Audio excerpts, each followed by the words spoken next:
पावन पद्धति में एक सर्वश्रेष्ठतम दिन चातुर्मास में परम पूज्य मुनि श्री समसागर महाराज की आज 10:50 पर चतुर्वेद संघ की सन्निधि में महामंत्र सुनते हुए हर्ष भाव से देखते हुए और संघ के बीच में भी तथा हमारे श्रावक रत्न देवेंद्र सहरी जी, श्रावक रत्न हितेश गांधी जी और भी श्रावक निर्भय जी, बहुत सारे श्रावक भी विराजमान थे। इन सबके आंखों देखी आत्मा किस तरह से प्राण निकलते हैं, किस तरह संलेखना होती है, इन सब ने देखी।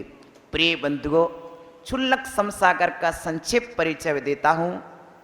ये भिंड नगर के पास मेहगांव में के निवासी खरौआ जैन समाज वाले, भिंड में खरौआ, लमेचू, गोलालारे, गोल सिंगारे, ये 4 समाज ज़्यादा हैं।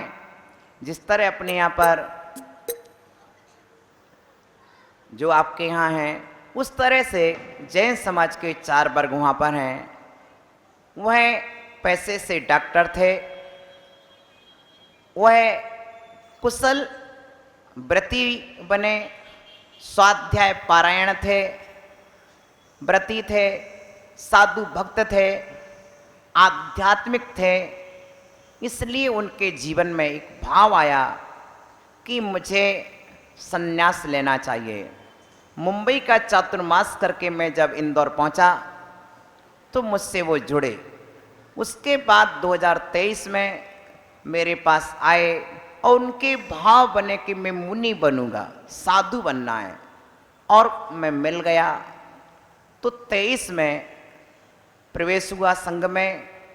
4 महीने के बाद 25 अक्टूबर 2024 को उनकी क्षुल्लक 2023 को उनकी क्षुल्लक दीक्षा मध्य प्रदेश के छिंदवाड़ा जिले में 7 दीक्षाओं के समारोह में उनकी भी दीक्षा हुई।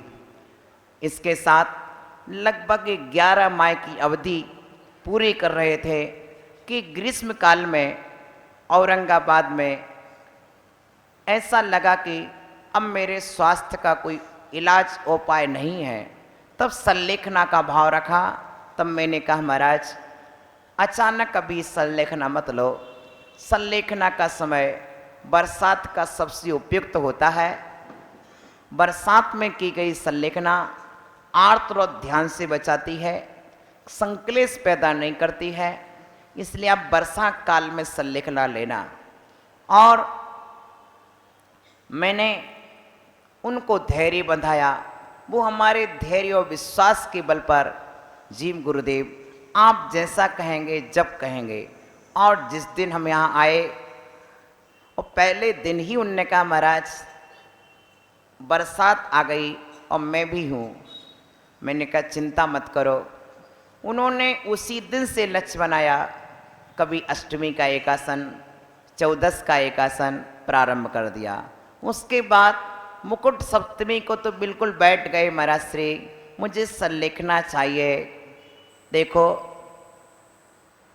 रोग का तो कोई उपाय है नहीं, और ये रोग कभी भी प्राण हल ले जाए और हम सावधान ना हो पाएँ।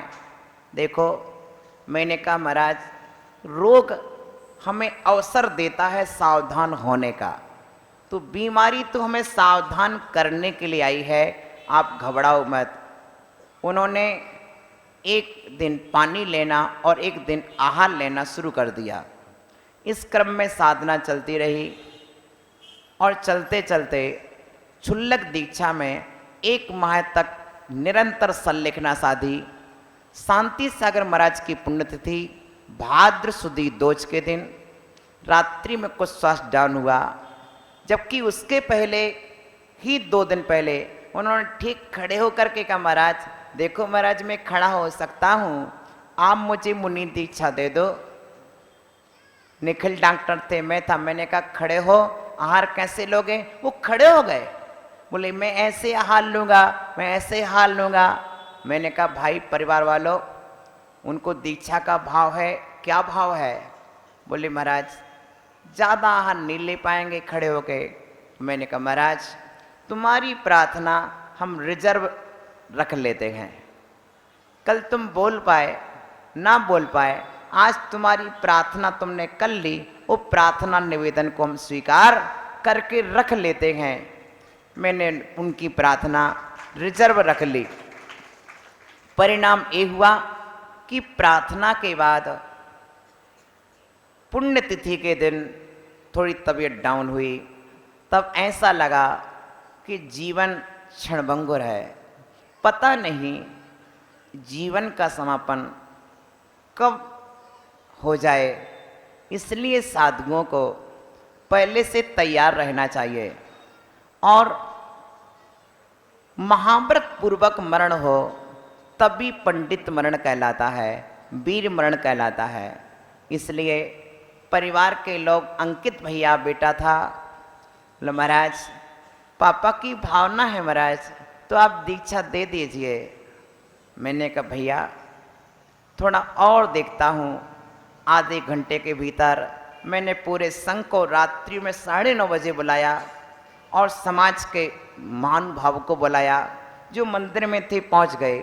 तत्काल मैंने रात्रि में ही दीक्षा दी 9:30 बजे। दूसरे दिन तबीयत ठीक, अच्छी तरह से आहार लिया।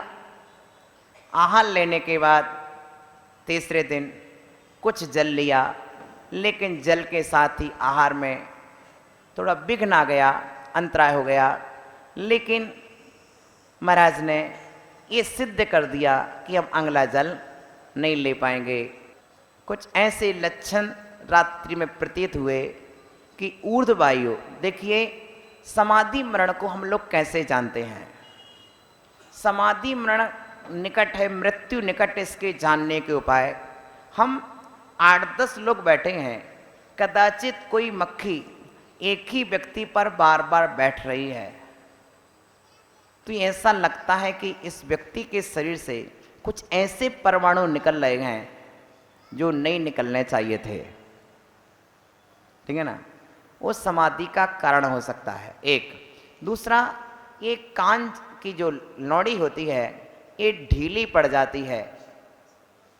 यदि अपन हाथ से भी करेंगे ऐसी तो सीधी हो जाएगी, लेकिन जो समाधि के निकट होते हैं उनकी कान की लौड़ी बिल्कुल कैसी हो जाती है?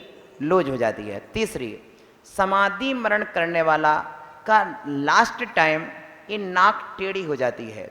आज मैंने सुबह दिखाया था, देखो आज नाक टेढ़ी हो गई है। ठीक है ना?